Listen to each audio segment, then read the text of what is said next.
Hi there.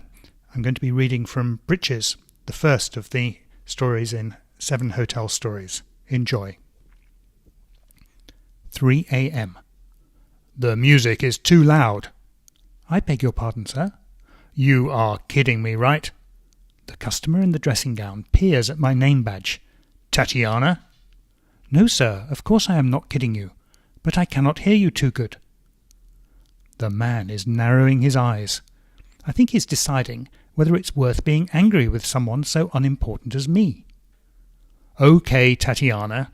You can't hear me because the music's too loud. Is that correct? Yes, sir. And this is a 5-star hotel, right?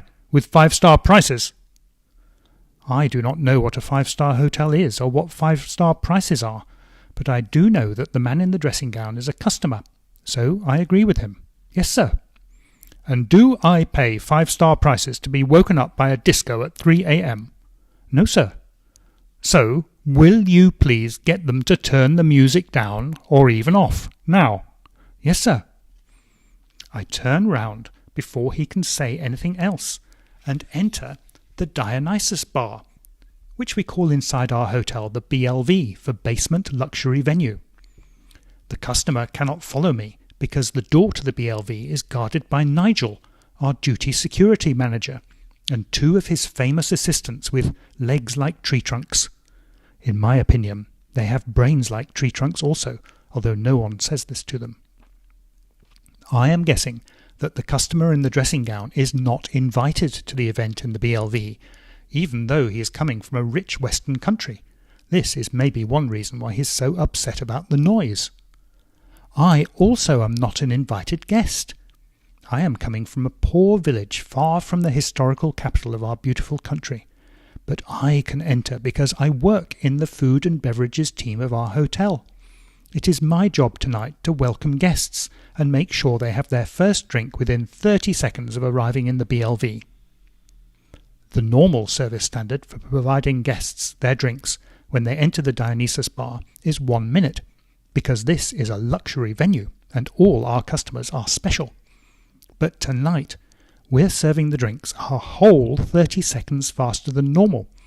This is because tonight's party is a birthday celebration for a customer who is even more special than the others, and it's important that we do everything in our power to make him happy. Before I am entering the BLV, the music is loud enough that I am not being able to hear the customer in the dressing gown.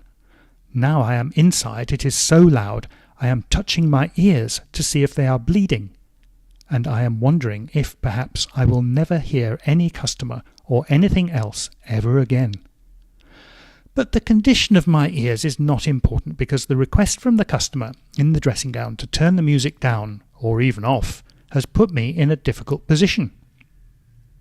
Inside the Dionysus bar, maybe 80 people are partying. Partying is a new word which I've learned in English since I started working in this hotel 3 weeks ago. What it means, in the Dionysus bar, is that some women wearing small red thong-type underwear and red high-heel shoes and nothing else are standing on bistro tables, moving their bodies in time to the too loud music. I am hoping that these bistro tables are fixed to the floor, or there may be an accident. The guest women, who are not standing on the tables, are wearing what I am learning to call designer clothing. This is a funny name because, so far as I can see, all clothing must be designed by somebody. The women in this designer clothing are standing in groups around other bistro tables and drinking tall, thin glasses of a drink called Dom Perignon. I have not tried this drink, but have been serving it to the women all night on trays which we have been told we must not drop because they are made of solid silver. More women, also wearing the so-called designer clothing, are dancing on the floor near the bistro tables. They seem to be smiling at each other, but it's hard to be sure. This is because many of them have strange, tight faces with sharp noses and big lips, and it seems that any other expression, except a smile, may make their skin burst apart with the effort. The fact it is hard to tell if the women are really smiling is a problem for me, because I need to find someone friendly to ask about turning the music down, or even off.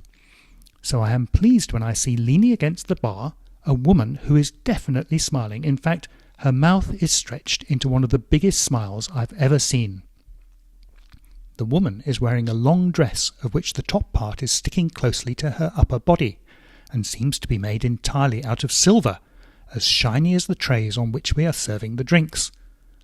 Also, the parts of her upper body, to which the silver is sticking closely, are generous, in the way in which many men are liking. This means that at first I am not surprised that she is smiling. I am also thinking that perhaps I have seen this woman somewhere before. But when I am getting closer, I am seeing that her eyes are not smiling. In fact, I do not think that I have ever seen eyes so sad as hers. For a moment I'm staring at the woman in the silver dress, even though this is not the professional behaviour I've been taught when I joined the hotel. I am even thinking that maybe I should ask her why she is so sad, even though this would be inappropriate. But before I can speak to her, somebody grabs me from behind and starts pulling me in the opposite direction. A man is holding my wrist so hard that it hurts. I do not say anything because I'm certain he is one of our guests, and it would not be appropriate for me to shout in protest or to punch him in the face, as I might do back in my village. He is pulling me backwards behind him through the crowd, as if he does not care if I might trip or fall. I try to relax and to focus on my task, which is to turn the music down, or even off. As I am being dragged, I examine the people I am passing in case they can help me. Most of the men have more white hair than the women, but their noses are not so sharp and their lips are less stretched. They are dressed in black suits with black or white open-neck shirts, and some of them have what look like small white moustaches. But when I look closer, I see that they have dabs of white powder under their noses, as if they have cut themselves shaving. It is as if there has been a bad shaving massacre in the basement luxury venue. We stop by another bistro table on which a person is dancing, but this time the dancer is a man. The man dancing on the bistro table is young and wears black trousers and a white shirt and is holding a bottle of the Dom Perignon drink in one hand. He too has a white moustache, and his table is surrounded by a crowd of people who are dancing and shouting up at him and smiling, as if he is the most wonderful person they have ever met. Actually, he is dancing well and in time with the music, and with a lot of energy, and he is shouting back at the people around him. Of course, I cannot hear what anyone is saying, because the music is making me deaf, perhaps forever. But slowly I begin to understand what the dancing man and the people around him are shouting. They are shouting, "Louder! Louder!" I'm thinking again that probably these are not people I can ask to turn the music down or even off. The man who is holding my wrist begins to say something to the man dancing on the bistro table. At first, the man on the table does not notice and goes on shouting, "Louder! Louder!" and I see that his white moustache goes all the way to the end of his nose. Then suddenly he is bending down and shouting, "Yes! Yes! Yes!" And someone is pushing a chair into the back of my legs, and someone else is pushing me up onto the table, where I am forced to grab hold of the dancing man's waist to stop myself falling back down to the floor. Of course, there is not room on this table for one person, let alone two, and I am wondering again how firmly the table is fixed to the ground. But the man is pulling me close to him to make use of what little space there is, and I can feel his lips on my ear, and I'm thinking that maybe he's going to kiss me, and then I feel his slimy tongue inside my ear, and I'm feeling sick. Then, for a moment, the tongue is gone, and I hear him speaking in my own language. "Hey, pretty waitress," he says, "it's time for you to—" Actually, I do not wish to repeat what he says it is time for me to do, because I am not used to saying these words or even hearing them. Also, I am thinking that to stand on a bistro table with this man, even without doing the things he is talking about, is inappropriate. I am also thinking that my chances of turning the music down or even off are not looking good, and that the customer in the dressing gown is going to be disappointed. Because the man who is sticking his tongue in my ear is the owner of our hotel, Mr. Minas, and this is his birthday party. I, on the other hand, am a waitress. I've been working at this hotel for only 3 weeks, It is not my birthday. In addition to our hotel, Mr. Minas is owning our country's largest chain of gas stations, our monopoly car import business, our steel plant, our mobile telephone company, our biggest bank, our oil and gas trading company, a university named after himself, and a hospital with world-class doctors named after his father-in-law, our democratic and incorruptible President Abdulatov. I am owning, the last time I checked, nothing at all. Even the uniform I'm wearing is belonging to the hotel, and I must pay for this from my first month's wages, when I'm receiving them at the end of next week.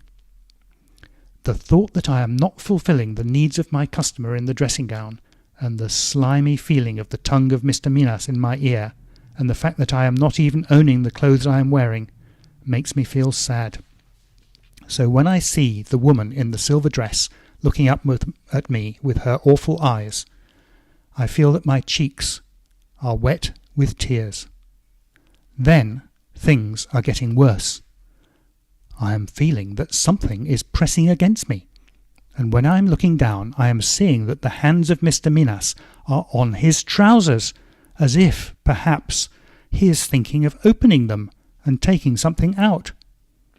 At first I am thinking it is not possible that Mr. Minas, the owner of our hotel and the son-in-law of our democratic and incorruptible President Abdulatov, will take something out of his trousers while standing on a bistro table in the basement luxury venue. But then I am remembering that he is the owner of our hotel and many other things, and already he is sticking his tongue in my ear and telling me to do something I do not wish to do, or even think about. So perhaps he is thinking that in his own hotel, at his own party, he can do whatever he wants.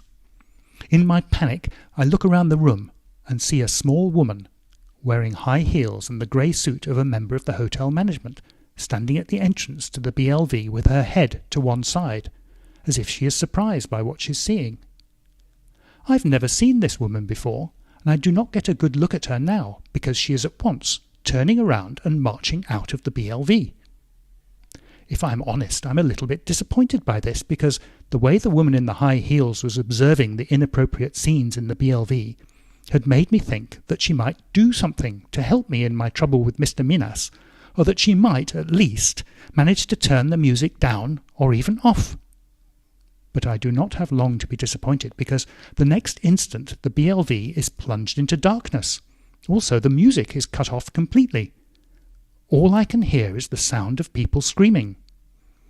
Mr. Minas seems as surprised by this as I am, because he takes his tongue out of my ear and begins to say something, and then we both are falling off the bistro table into thin air. Right, I'll stop there. That's the beginning of Britches from 7 Hotel Stories. Bye for now.